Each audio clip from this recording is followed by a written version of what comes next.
Então, assim, entre as cônicas, a parábola eu acho que é mais fácil de você identificar. Você pega uma expressão aqui que tem x ao quadrado e o y não está ao quadrado, eu já sei que é uma parábola. Ou o y está ao quadrado e o x não está ao quadrado, eu já sei que é uma parábola. Os outros casos, né, os outros casos eu não sei. Se é uma hipérbole, se é uma elipse, se é uma circunferência. Mas o padrão que eu tenho em mente é o padrão da elipse. Porque se você lembrar do padrão da elipse, você adapta para identificar uma hipérbole, se for o caso, ou adapta para ser uma circunferência. Entende? Então, por exemplo, se eu gravar esse padrão aqui, ó, x menos x0, delta x ao quadrado, né, o delta y ao quadrado, dividido semi-eixo x ao quadrado, dividido por semi-eixo y ao quadrado, igual a 1. Se eu lembrar desse modelo aqui, isso aqui, de certa forma, identifica todas as outras cônicas. Claro, essa aqui em particular é da elipse. Mas o padrão desse aqui, se os sinais forem um positivo, se o coeficiente nenhum for negativo, eu já sei que é uma hipérbole. Ou se aqui for positivo e aqui for negativo, eu já sei que é uma hipérbole. Se ambos são positivos, A é uma elipse. Se A for igual a B, eu tenho uma circunferência. Então, de certa forma, apesar desse padrão ser da elipse, se A for igual a B, se os semi-eixos forem iguais, eu tenho uma circunferência. Em outras palavras, uma circunferência é uma elipse de semi-eixos iguais. E se os coeficientes tiverem sinais contrários, um for negativo e o outro for positivo, ou vice-versa, é uma hipérbole. Tá? No caso, a questão 2 é... No caso aqui é a questão 1, né? Essa aqui é a questão 1. Questão 1, item E. Esta mesmo? Então aqui é uma parábola. Aqui é uma circunferência. Tanto aqui quanto aqui são questões equivalentes. É uma hipérbole e aqui é uma elipse. Vamos fazer o item E? Beleza.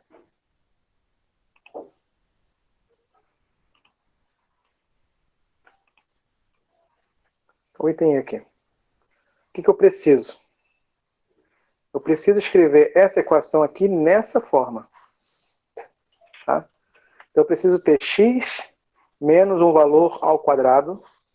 Tem que ter um produto notável, né, indicado. Tenho que ter y menos um valor ao quadrado.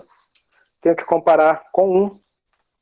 Se eu escrever nesse formato aqui, eu sei qual é o centro da figura. O centro é dado pelas componentes x0 e y0, não é mesmo? E os semi-eixos. Eu tenho que identificar quanto que vale o semi-eixo x e semi-eixo y. Então, se você escrever nessa forma aqui, a gente visualiza direto as componentes do centro e os valores dos semi-eixos. Tá bom? Então, como é que eu escrevo nessa forma? Primeira coisa é associar aqui, ó, x ao quadrado mais 4x mais y ao quadrado igual a 0. Ok? Posso multiplicar todo mundo por menos 1. Feito isso, a equação é equivalente à do item C. Então, a partir daqui é o mesmo procedimento que você fez lá no item C. Então, eu quero chegar nessa expressão aqui, ó. Aqui parece com o quadrado da diferença entre dois termos. Estou falando parece porque ele está incompleto. O primeiro termo aqui é x, o segundo termo é 2. O quadrado do primeiro está aqui, menos 2 vezes o primeiro vezes o segundo está aqui. Porém, ele está incompleto. Está faltando o quadrado do segundo. Então, vou ter que colocar por minha conta aqui 1 mais 4. Para manter a equivalência na igualdade, coloquei 1 mais 4 em ambos os lados da equação. Foi?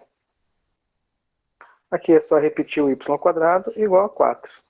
Olha aí. Já está quase, né, nesse formato. genérico.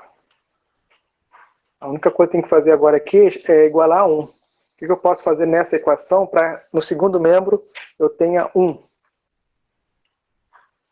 Vamos dividir todo mundo por 4.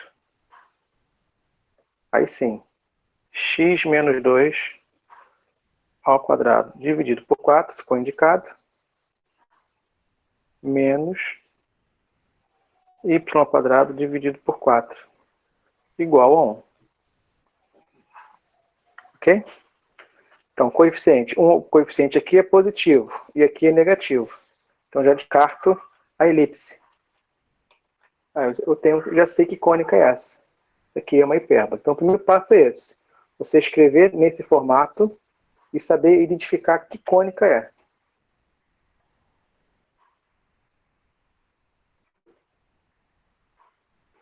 Bom? Então, nesse procedimento aqui de completar quadrados, escrever nessa forma geral e saber identificar que é uma hipérbole. Alguém tem alguma dúvida? Precisa esclarecer alguma coisa?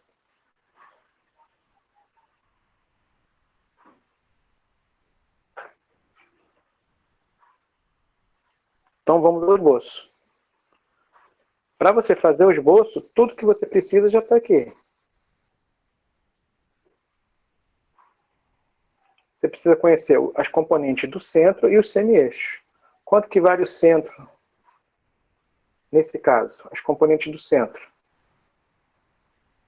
A componente x do centro é 2 e a componente y é 0. Semi-eixo x é 2, semi-eixo y é 2 também. Então, se você sabe que é uma hipérbole e sabe as componentes do centro e os semi-eixos, o esboço sai rapidinho. Deixa eu passar aqui para outra tela. Então, vamos lá. Plano XY.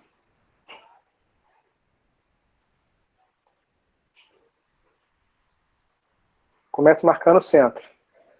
Centro, x2, y0. Então, o centro está aqui. Ó. Exatamente em cima do eixo x, no ponto 0, no ponto 2, aliás. A partir do centro, eu vou marcar quantas unidades para a direita e para a esquerda? 2 unidades. 1, 2 para cá, 1, 2 para cá. E a partir do centro, eu vou marcar quantas unidades para cima e para baixo? O semi-eixo y também é 2. Então, é 2 unidades para cima e 2 unidades para baixo. Ok? Faço um quadradinho aqui, ó, passando nesses extremos que eu marquei. No caso geral, é um retângulo, né? Nesse caso aqui ficou um quadradinho. Beleza. Marco a diagonal, as duas diagonais do quadrado, e vou estender essas diagonais. Pontilhado, tá? É isso que a gente queria. Então a gente marcou o centro, fizemos o quadradinho, marcamos as diagonais, porque a gente queria esse pontilhado aqui, porque esse pontilhado é a assíntota da hipérbole. Agora pode acontecer duas coisas.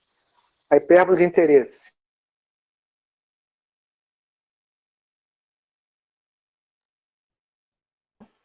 Ou ela tem as duas folhas voltadas para cima e para baixo. É um caso ou outro. Nesse exercício aqui, a minha hipérbole, ela vai cortar aqui o eixo x, nesses valores, ou ela vai passar aqui o eixo y, né, por aqui e por aqui.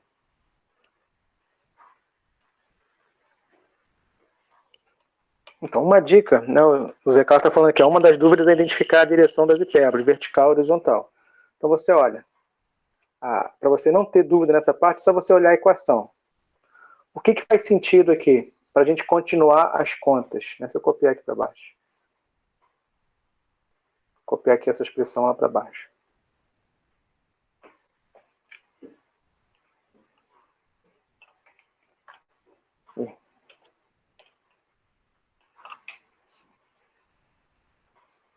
que faz sentido ao olhar para essa equação? Você zerar a componente x ou zerar a componente y? Como assim? Olha aqui, nessa expressão aqui. Se eu zerar o y, fazer y igual a zero. Se eu fizer y igual a zero, eu vou zerar essa parte. Ok? O que resta na expressão? Vai restar x menos 2 ao quadrado sobre 4 igual a 1. É uma equação que você pode continuar a sua resolução, que ela vai ter resposta. Porém, se você zerar o x, aqui, para eu zerar essa parte aqui, eu tenho que fazer x igual a 2, tá bom? Se eu fizer x igual a 2, visando ali zerar a componente que envolve x, vai zerar aqui, essa parte. Porém, a equação que vai restar é uma equação que não tem solução, tá?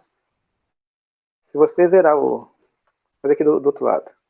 Se eu fizer x igual a 2, vai zerar a primeira parcela e eu vou ficar só com menos y² sobre 4, igual a 1. Ou seja, menos y² é igual a 4. Percebe que esse aqui não tem solução? Não existe solução para isso. Qual o valor que é ao quadrado? Ainda pega o oposto e vai dar 4 positivo. Então, se eu fizer x igual a 2, não tem solução. Só vou ter solução se eu fizer y igual a zero. O que isso tem a ver com gráfico? Tem a ver com o gráfico é o seguinte, o que é y igual a zero? Y igual a zero é o eixo x. Quer dizer que se eu considerar o eixo x, a minha hipérbole vai cortar o eixo x. Então ela vai cortar aqui e aqui. E quando eu faço aqui x igual a 2, eu tenho essa reta.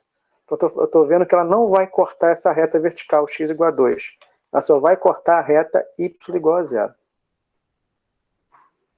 Então essa é a justificativa para a gente não ter dúvida se a hipérbole é para cima e para baixo ou direita e esquerda. Ou você pode ir direto. Coeficiente negativo está na componente y, então ela não vai ser para cima e para baixo. Ela vai ser direita e esquerda. O coeficiente positivo está na componente x, então ela vai ser direita e esquerda. Tá? Então, componente x, olha o sentido do eixo x. É na horizontal, da esquerda para a direita. Componente y é na vertical, de baixo para cima. Se o coeficiente positivo está na componente x, então a minha hipérbole vai ser esquerda e direita. Se aqui fosse positivo e aqui negativo, aí a hipérbole seria para cima e para baixo. Para quem tem quem vai dominar, né? Quem vai ter solução é a parte que tem coeficiente positivo.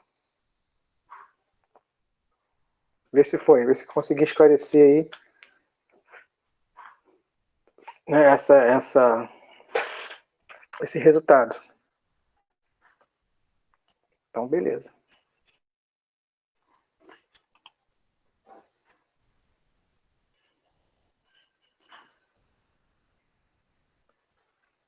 Então tá aí o esboço da hipérbole, né, que é uma cônica. Na última semana, até na lista que foi para entregar ontem, a gente já pede já para você fazer o esboço de quádricas, que são superfícies no R3, cujos traços nos planos coordenados podem ser cônicas. Então, para a gente continuar na análise das superfícies, é bom você estar dominando realmente bem a questão das cônicas. Ok? O que mais, gente, que a gente pode fazer?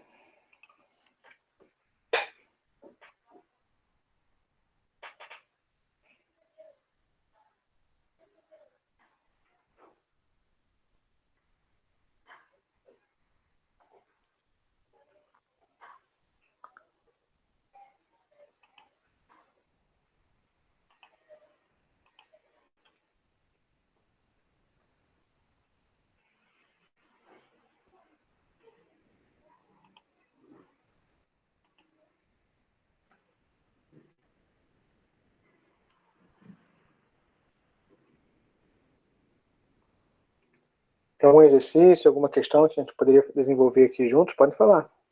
Quem quiser abrir o áudio aí também pode.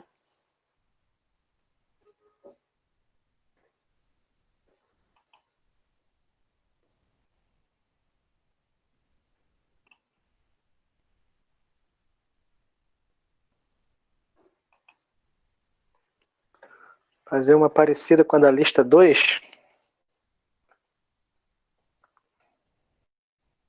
A lista 2 foi a que eu divulguei hoje.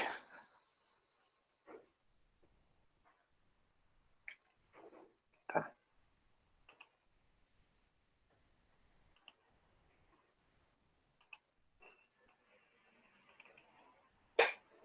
Vamos fazer então.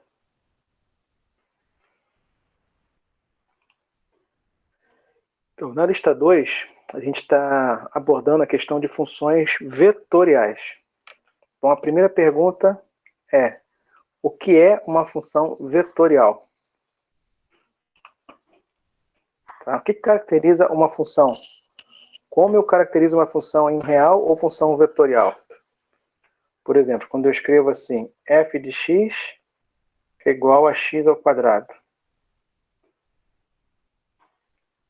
Essa é uma função real ou é uma função vetorial?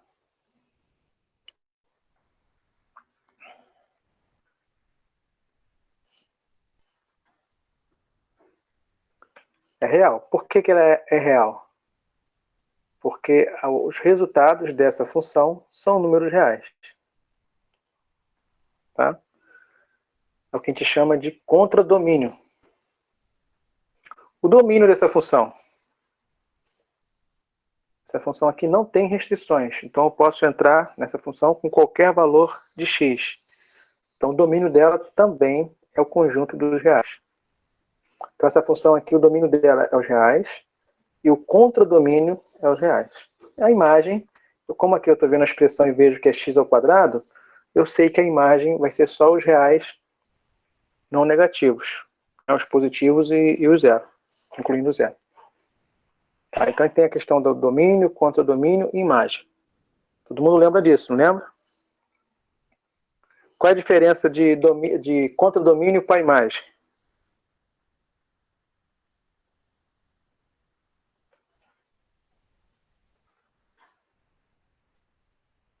Se alguém te pergunta assim, poxa, qual é a diferença de contradomínio para imagem? Em poucas palavras. Como é que você explica isso?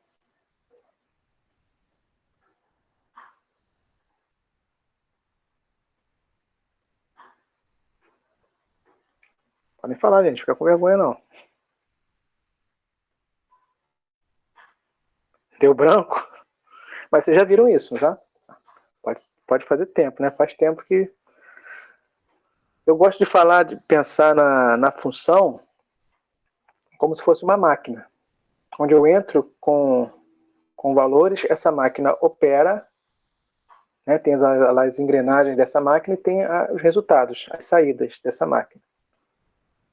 Uma função como essa, né, se eu pensar como se fosse uma máquina, eu posso entrar nessa função com qualquer valor real. Não tem restrição. Isso é o domínio. O domínio é o conjunto de tudo aquilo que eu posso entrar na função.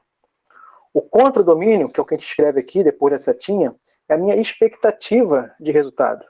Hoje em dia está na moda, né? A gente vê um monte de meme aí, expectativa e realidade. E é isso. O contradomínio é a expectativa. E a imagem é a realidade. Uma função como essa, a minha expectativa é que saia um número real. Mas se eu for olhar e ver essa máquina funcionando, eu vou ver que a imagem dela, né, se eu escrever aqui, ó, a imagem dessa função são só os reais positivos, incluindo o zero. Então a gente fala os reais não negativos. Tá? Então, contradomínio é a expectativa de resultado. E imagem é o resultado que, de fato, essa função produz. Tá claro? Todo mundo lembrou? Beleza. Então, é pelo resultado, pela estrutura do resultado, que eu caracterizo essa função como real. Então, essa aqui é uma função real, porque o resultado é um elemento real. Diferente dessa aqui, ó. Alfa de t. Eu estou usando já uma letra grega, só para já diferenciar, é igual a t mais 1, t menos 2. Olha aí. Essa é uma função. Só que a saída dela, os resultados dela, não é mais um valor real. O resultado aqui, por exemplo, se eu entrar aqui com t igual a 0, o resultado vai ser 1 menos 2. Percebe que a estrutura é diferente? O resultado dessa função aqui não é mais um elemento dos reais. Agora é um elemento do R2. Claro, eu posso entrar com qualquer valor de t. Então o domínio dela continua sendo os reais. Mas a expectativa de resultado não é mais um número real. Agora é um elemento do R2. Então, pela saída, pelo resultado dela, eu caracterizo essa função aqui como função vetorial. Então, essa é a primeira diferença. Funções reais produzem resultados reais. Funções vetoriais produzem resultados vetoriais. São vetores. Foi ou não foi?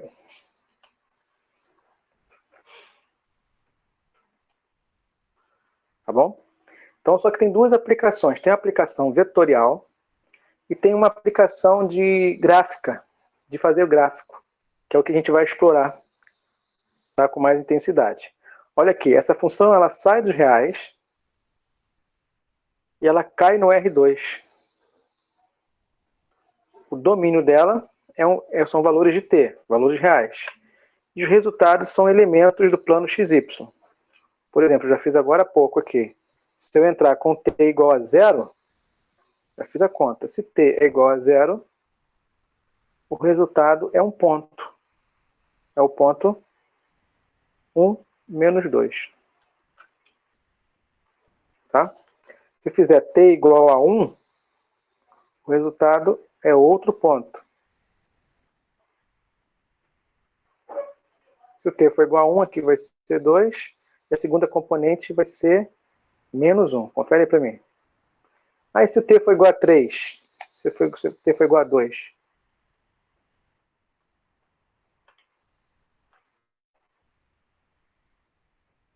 Primeira componente. Aqui é 3 e aqui é 0.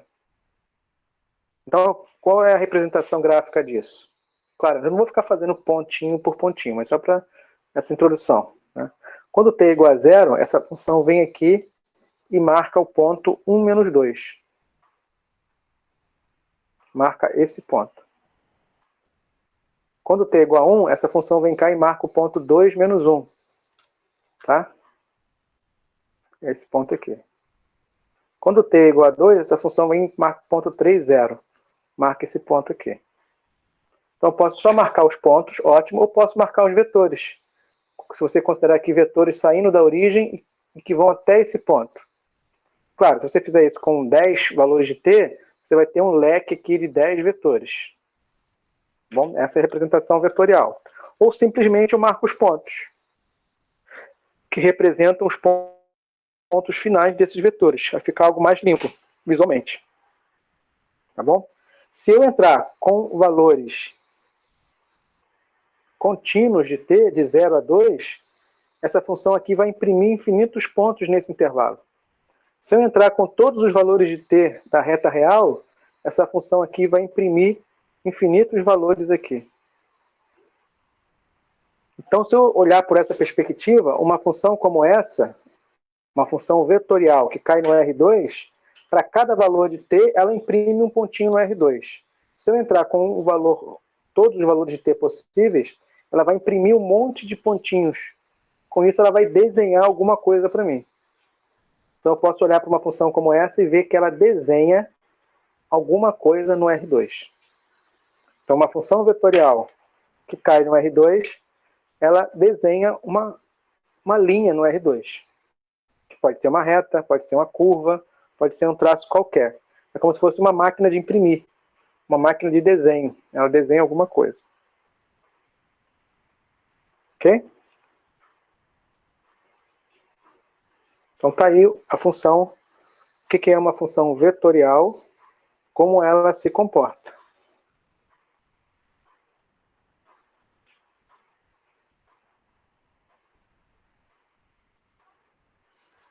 Tá? Se eu colocar mais uma componente nessa história.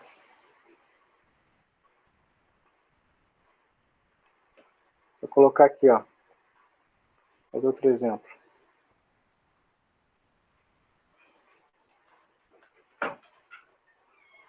Alfa de t igual a t mais 1,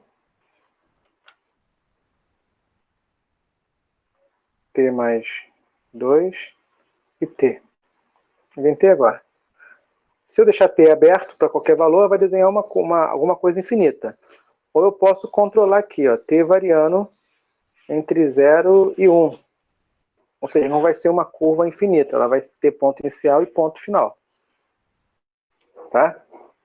Então essa função, ela sai dos reais, eu entro com valores de t, e a saída dela, o resultado, é um elemento do R3. Então, para cada valor de t que eu entrar nessa expressão, essa função aqui, ela vai desenhar um pontinho no R3. Eu vou entrar com t igual a 0. Se t igual a 0, qual é o resultado? Qual é o ponto que ela desenha lá no R3? Faz aqui, ó, t igual a 0 aqui, aqui e aqui. Se t igual a 0, a primeira componente é 1, a segunda é 2, a terceira é 0. Então ela vai desenhar esse ponto aqui. x1, y2 e o z0. Vai ficar aqui mesmo no chão. Não vai subir nem descer nenhuma unidade. Vai ficar nessa localização aqui. Ok? E se t for igual a 1?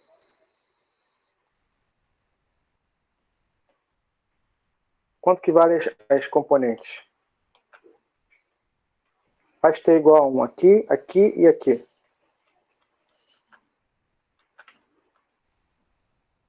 A primeira componente é 2, a segunda é 3, aqui é 1. Então você vai marcar o ponto 2, 3, 1. O ponto 2, 3, 1 está aqui. Aqui é o ponto 2, aqui é o ponto 3.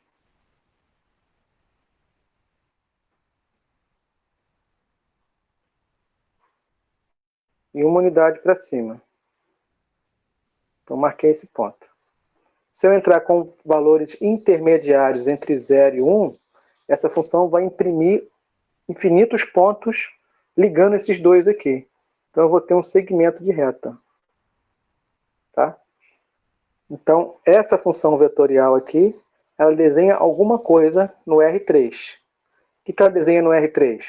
Ela desenha um segmento de reta.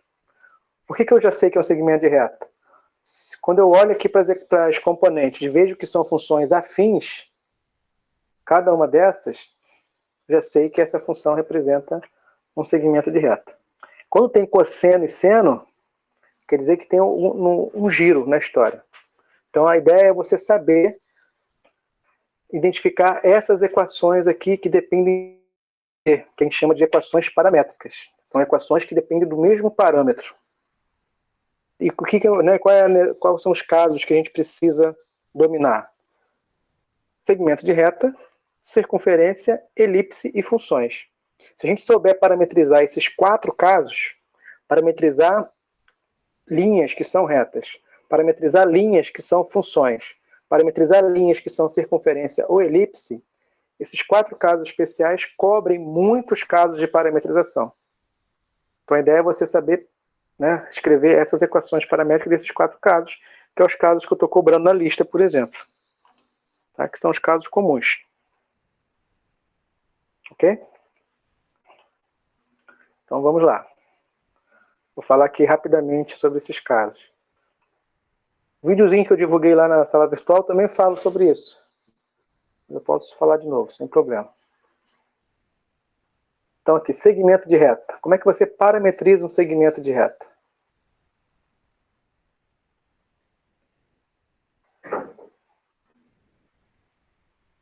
O que caracteriza um segmento de reta? Você vai escrever uma função vetorial, que depende do parâmetro. Você precisa de 2 pontos para definir um segmento de reta, ou você precisa de um ponto e um vetor. Ou você tem o ponto A e o ponto B, ou você tem o ponto A e o vetor V. São coisas parecidas. Claro, se você tem o ponto A e o B, o vetor V é só fazer B menos A. Então, são coisas equivalentes. Então, segmento de reta é o parâmetro vezes o vetor direção do segmento de reta mais um ponto conhecido. Tá? Essa aqui é a estrutura que parametriza qualquer segmento de reta, seja no R2 ou no R3. Claro, se eu quero o segmento de reta que sai do ponto A e vai até o ponto B, você sabe que esse vetor aqui é só fazer B menos A. Tá? Vezes o parâmetro. E um ponto conhecido é o ponto A.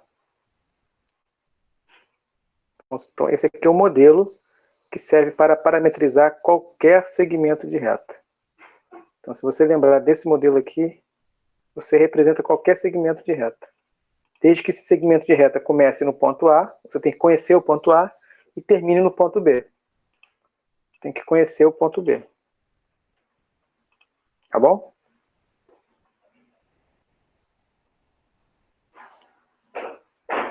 Exemplo.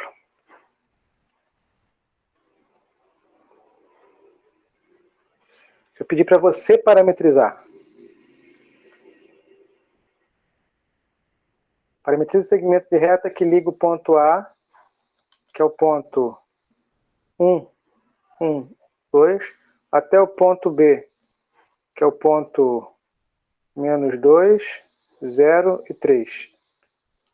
É só você escrever uma função vetorial. Vetor direção, ponto B menos o ponto A, vezes o parâmetro T, mais o ponto inicial A. Tudo isso que a gente já fez nas últimas semanas. Definir vetor, fazer produto escalar, somar vetores. Quem é o vetor, então? É só fazer B menos A. Lembra disso? Faz as componentes aqui, do B menos o A. Menos 2, menos 1. Temos menos 3. 0 menos 1. Vai dar menos 1. E a terceira, 3 menos 2. Vai dar 1. Vezes o parâmetro mais o ponto A. 1, 1, 2. Se você multiplicar o escalar e somar os vetores, isso aqui vai se reduzir no seguinte. Menos 3t, menos t, e a última é t. E somar com o outro ponto, que vai ser um mais 1, que vai ser mais 1, e aqui vai ser um mais 2. Olha aí. Com t variando entre 0 e 1. Essa resposta aqui é uma função real ou é uma função vetorial?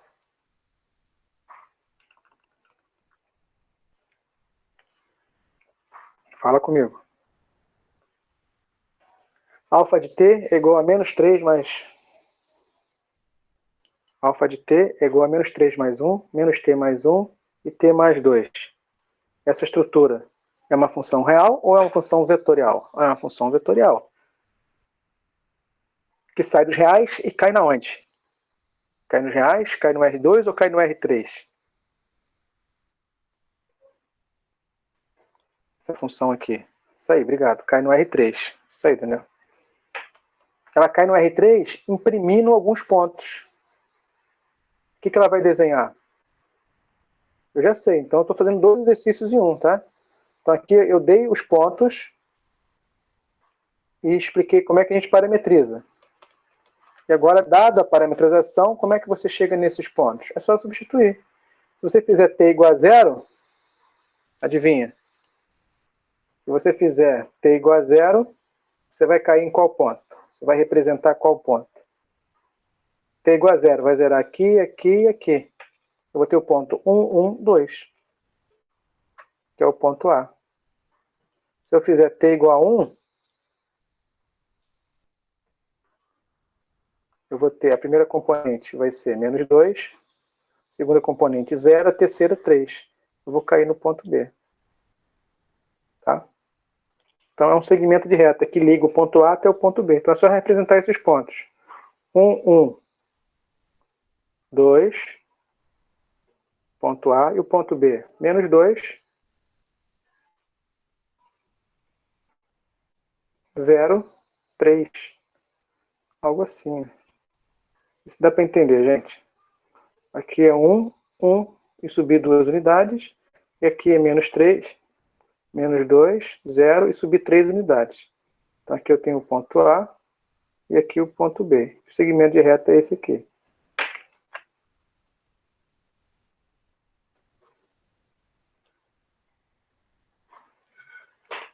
Ok? Então eu gostaria que você olhasse para a expressão. Primeira coisa, você saber identificar o que é uma função real e o que é uma função vetorial. Quanto a isso, posso ficar tranquilo? Você sabe identificar o que é uma função real e o que é uma função vetorial? Beleza. Todo mundo, gente? Só de olhar, sabe dizer se é uma função real ou uma função vetorial? Maravilha. O Vitor falou que não sabe. É pela saída, ô Vitor. Pelo resultado. Se o resultado é um número real, ela é real. Se o resultado é uma estrutura que tem 2, 3 ou n componentes, ela é um vetor. Falei aqui no início. Retomando lá o início. Vou voltar aqui na outra tela.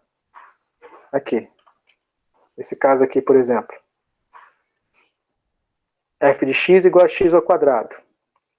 Eu posso entrar com qualquer valor real nessa função, mas os resultados são números reais. Olha aqui, a estrutura é diferente. Ó. Essa aqui não. Os resultados são elementos que têm 2 componentes. Então, por isso, ela é uma função vetorial, porque os resultados são elementos do R2. Então, uma função vetorial é uma função que os resultados são elementos do Rn, do R2, R3 ou maior. Tá? Então, essa função aqui, quando a gente escreve alfa de t, é um parâmetro só, é só uma variável. Ela tem 3 componentes. Ó. Aqui é menos 3t mais 1. Tem uma função aqui na componente x, tenho outra função na componente y, eu tenho outra função na componente z. Tudo bem, todas essas funções dependem do mesmo parâmetro t, mas ela é a saída aqui são elementos do R3. Então é por aqui que você caracteriza ela como vetorial. Vê se foi. Se o resultado é um número real, função vetorial. Se o resultado são elementos do R2, R3 ou maior, o Daniel botou aqui, ó, R2, AB, R3, ABC, isso aí. Ela é vetorial. Claro, a interpretação geométrica a gente só concebe no R2 e no R3. Então, funções vetoriais que caem no R2 ou no R3, eu consigo ver graficamente o que representa. Mas funções vetoriais no R4, R5 ou maior, eu não tenho a interpretação geométrica. Mas a parte algébrica está valendo. Tá bom? Então, o que é parametrizar uma curva? É você escrever uma função vetorial que desenha aquela curva. Por exemplo, essa função vetorial aqui desenha esse segmento de reta. E aqui o parâmetro é sempre com t variando de 0 a 1, porque eu quero só o segmento. Se eu não controlar o parâmetro, eu vou desenhar uma reta infinita. Tá? Bom, mas as linhas que a gente pode parametrizar não são apenas segmentos de reta. Elas podem ser funções. Então, como é que você parametriza uma linha que é função?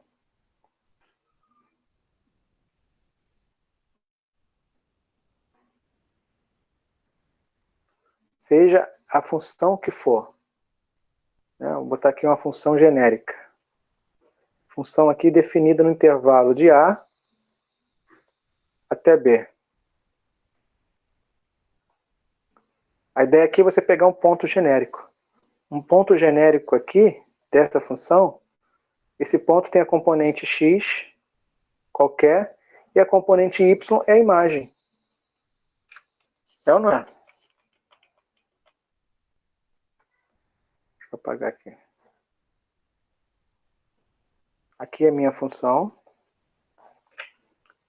f de x, e um ponto genérico aqui, que tem a seguinte estrutura. Um ponto genérico dessa função, a componente x é qualquer, e a componente y é a imagem. Isso aqui já configura a parametrização. Então, se eu quero parametrizar uma curva que é função, basta você escrever uma função vetorial que tenha duas componentes, claro. Por que duas componentes? Porque a minha função está no R2. Tá? No lugar do x eu coloco t e no lugar do y eu coloco a expressão que depende de t. Claro, com t sempre variando entre A e B, nesse caso aqui. Então está aqui o modelo que a gente usa para parametrizar qualquer função.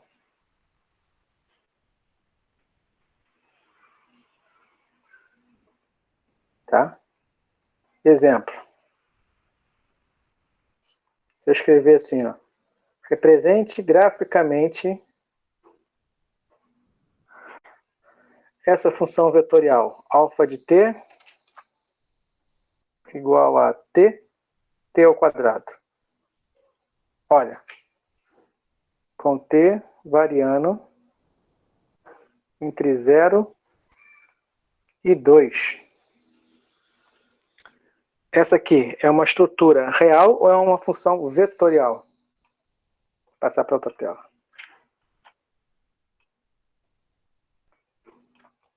Essa função aqui é real ou é vetorial?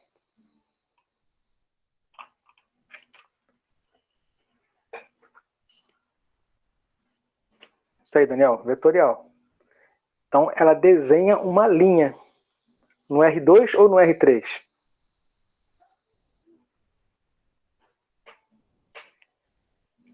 Depende de quantas componentes ela tem. Observe que ela tem duas componentes. Então, ela vai desenhar alguma coisa no R2. Tá? Claro que você pode ficar entrando aqui com valores. Se você entrar com valores aqui, vai ficar marcando pontinho. Mas daí você identifica logo de cara. A componente x é igual a t. A componente y é igual a t ao quadrado. Olha aqui, ó, as equações paramétricas. Se você substituir uma na outra, você vai ver que y é igual a x ao quadrado. Você conhece esse gráfico? É uma parábola côncava para cima. Então eu quero aqui uma parábola côncava para cima. Mas eu não quero toda a parábola. Eu quero só um arco dessa parábola. Quando t é igual a 0, a imagem é 0, 0. Quando t é igual a 2, a imagem é 2 e 4. E eu vou ligar esses dois pontos não fazendo um segmento de reta. Eu sei que é uma parábola, aqui é uma parábola. Tá? Então, graficamente, isso aqui é esse arco da parábola.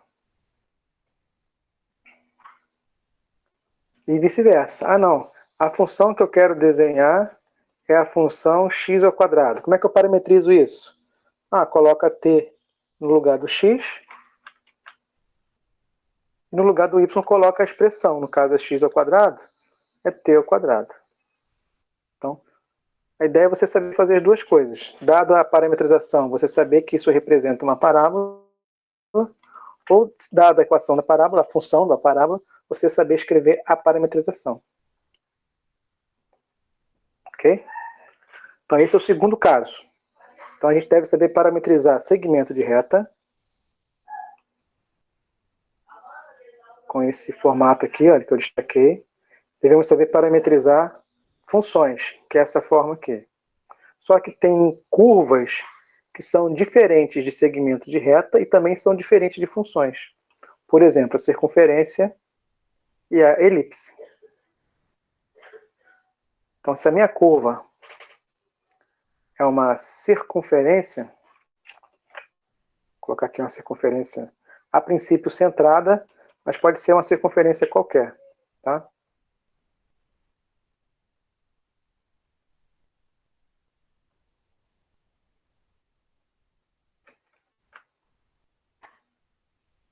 Como é que a gente parametriza uma circunferência? Minha circunferência está centrada e o raio dela é A, por exemplo.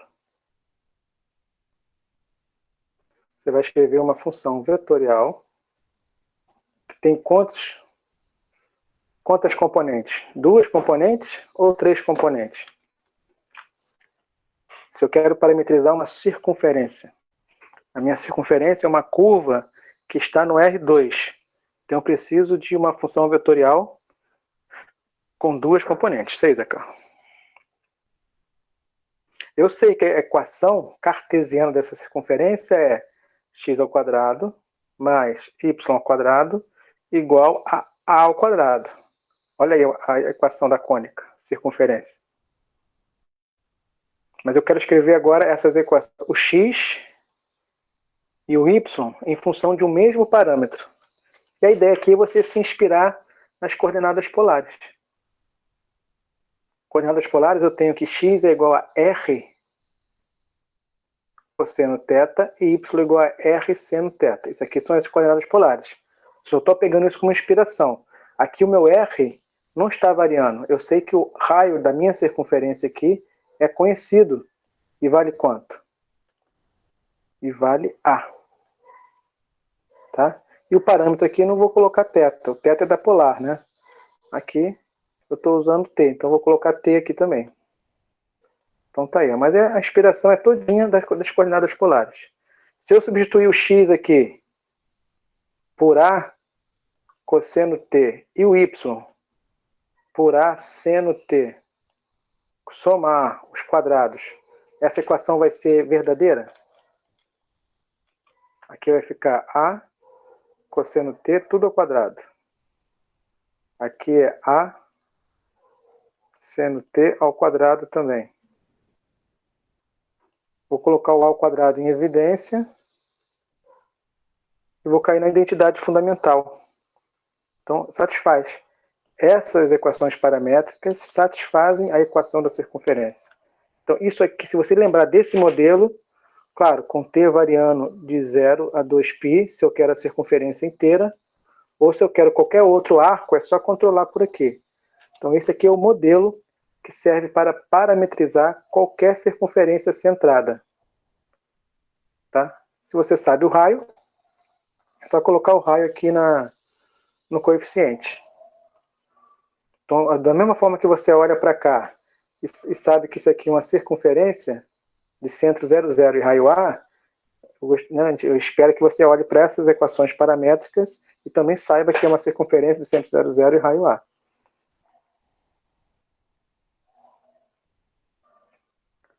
Exemplo.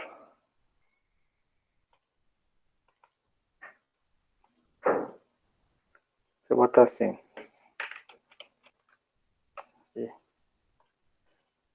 Faço o esboço.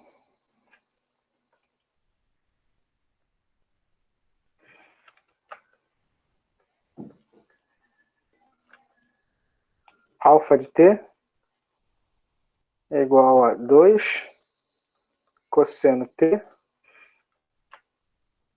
2 seno t, com t variando entre 0 e 2π. De novo, essa é uma função real ou é uma função vetorial? Ah, é uma função vetorial. Por quê? Porque cai no R2. Então ela vai desenhar uma linha no R2. Mas essas equações paramétricas aqui não representam segmento de reta. Não representam funções. Toda vez que tem cosseno e seno, eu sei que tem um giro na história. É exatamente aquele modelo ali da circunferência. A cosseno e A seno. Olha só. Tem A cosseno e A seno, eu sei que tem circunferência. E o raio da circunferência já é o coeficiente direto. Então isso aqui eu sei que é uma circunferência. Olha aí. É uma circunferência de qual centro? 0, 0 e raio 2. Tá? O raio, só você ver aqui, o coeficiente. Então você vai lá e desenha. É uma circunferência de centro 0, 0 e raio 2. Marcou 0, 0, marcou 2, tracei a circunferência. Estou meio tortinho aí. Mas é uma circunferência de centro 0, 0 e raio 2. Veja aí, gente. Vê se foi. Tem alguma pergunta até aqui?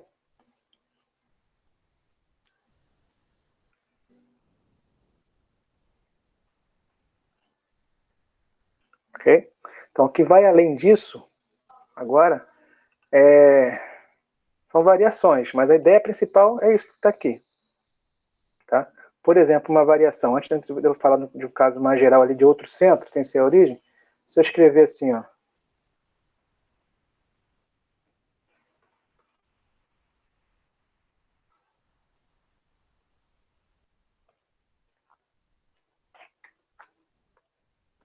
alfa de t é igual a 2 cosseno t, 2 seno t, se eu colocar um zero aqui no final.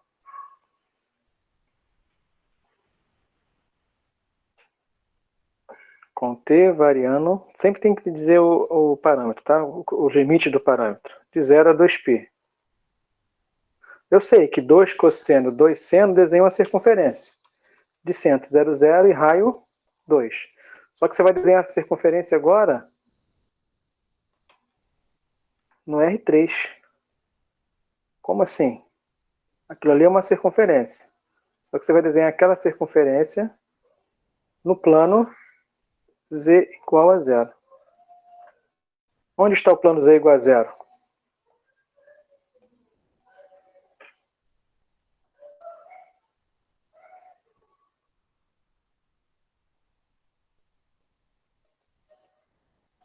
Z igual a 0 é o chão. Tá? Então eu vou desenhar a circunferência aqui, ó, no chão. Uma circunferência centrada. Se aqui fosse um 10, seria desenhar essa circunferência no nível 10. E desenhar a circunferência aqui no nível 10. Tá? Se aqui fosse menos 10, seria desenhar essa circunferência lá no subsolo, no nível menos 10. E assim vai. Então a gente pode brincar aqui, colocando a componente z. Ok?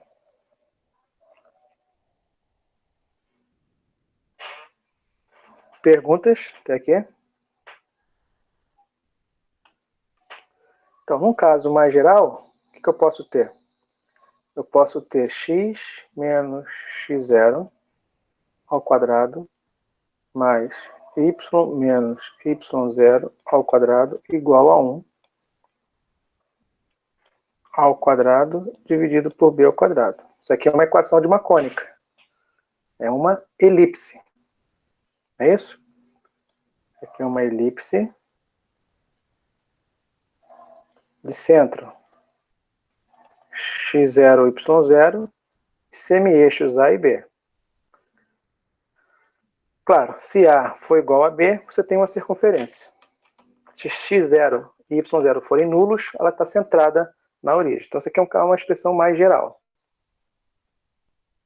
Da mesma forma que você sabe olhar para cá e sabe identificar quando é uma elipse, ou se A e B forem iguais, você sabe que é uma circunferência, tá? A ideia agora é você também olhar para esse formato aqui.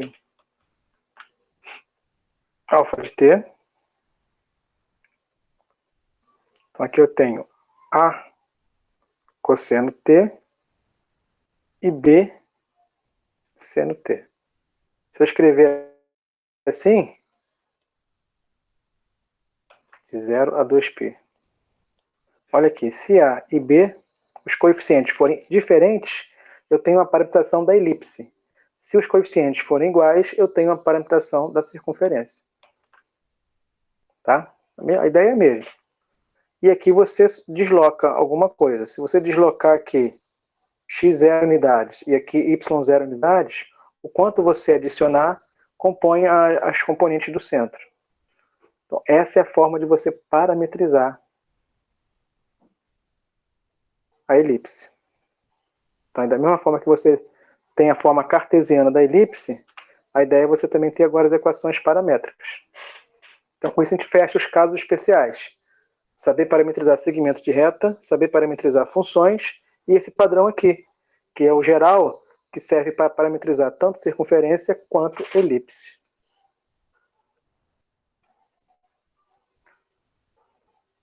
Vejam, gente, se foi, se querem mais um exemplo.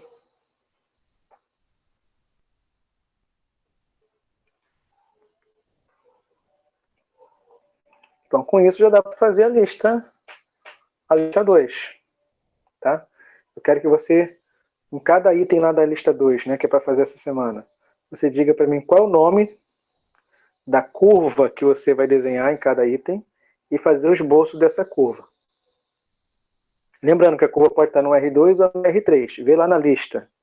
São quantas componentes que você tem lá? São duas? Então vai ser uma curva no R2. São 3 componentes? Então vai ser uma curva no R3.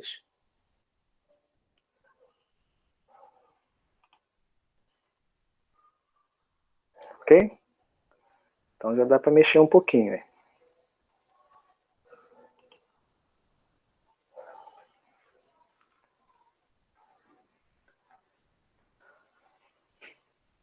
O que mais, gente, que a gente pode fazer?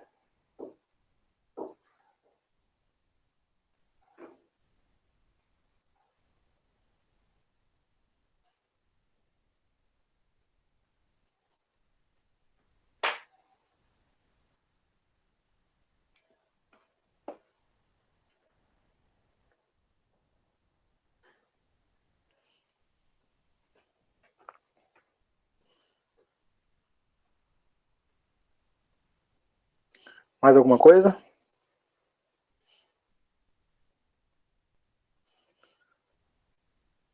Podemos fechar então? Tranquilo, Beatriz? Daniel também? Foi? Então tá bom. Então tá certo, gente. Então, tá. Boa semana de estudo para vocês. Obrigado aí pela participação. Não deixe de entregar, né, essa próxima lista. Lembrando que vale presença e nota, tá bom? Tudo de bom, gente. Grande abraço. Tchau, tchau.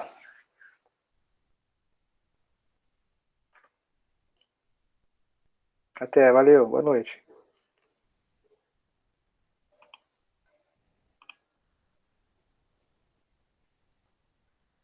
Valeu, boa noite.